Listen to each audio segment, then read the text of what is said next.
Nate here with Wilson's Refrigeration and AC Service. Thank you for joining us today on our Wilson Club series.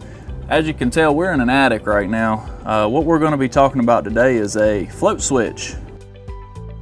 What a float switch does is it goes and installs in your pan. This is the least expensive repair that you can put on your unit to ensure that you don't flood your ceiling and damage your sheetrock. And not to mention, it is National Mechanical Code.